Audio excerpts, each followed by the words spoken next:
வணக்கம். இன்றைக்கி உமாஸ் டீச்சிங்கில் என்ன பார்க்க போகிறோம் அப்படின்னாக்கா பாராகடி பார்க்க போகிறோம். நேற்று ஆல்ரெடி பார்த்துட்டோம் மாத்திராவோட சேர்த்து காவை. இன்றைக்கி என்ன பண்ண போகிறோம் அப்படின்னா சா பார்க்க போகிறோம். சேட்டை பார்ப்போம்.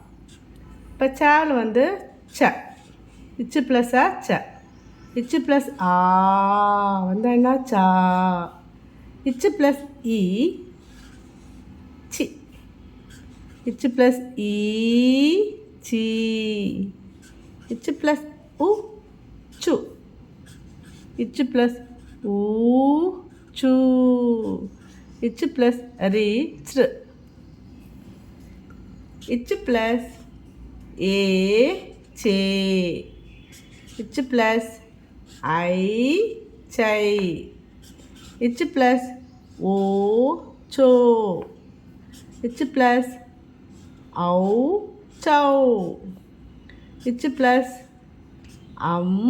चम इच प्लस अह चह இவ்வளோதான்.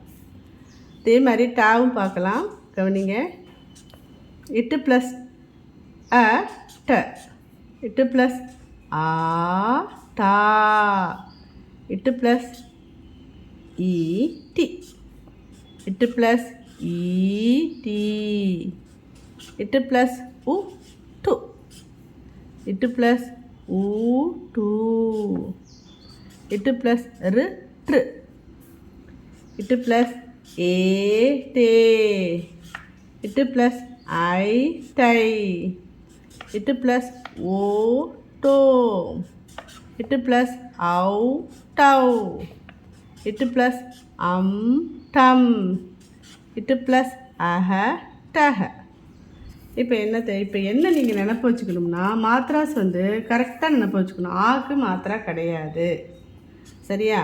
ஆவுக்கு மாத்திரா ஒரு கோடு, ஈக்கு மாத்திரா இந்த சைடு, சொட்டிக்கு மாத்திரா உள்ளார், படிக்கு மாத்திரா வெளியில், ஊக்கி இப்படி ஊ இப்படி அது அதே உள்டா வரும்.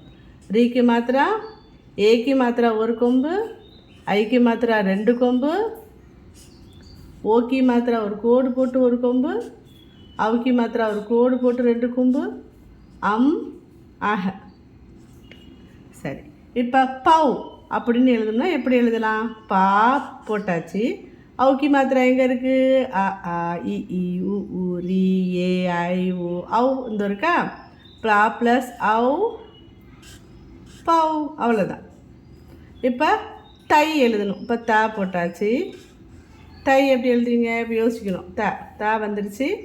ஐக்கி மாத்திரா ஈக்கி மாத்திரா ஊக்கி மாத்திரா ரி ஏ ஐ, அப்போ தா ப்ளஸ் ஐ தை, அவ்வளோதான். இப்படி நீங்கள் என்ன பண்ணணும்? ப்ராக்டிஸ் பண்ணி பார்த்தா கண்டிப்பாக ஹிந்தி ஈஸியாக படித்து எழுதிடலாம். அடுத்தது நாளைக்கு பார்க்கலாம். படித்து பாருங்கள், ப்ராக்டிஸ் பண்ணி பாருங்கள். தன்யவாத்.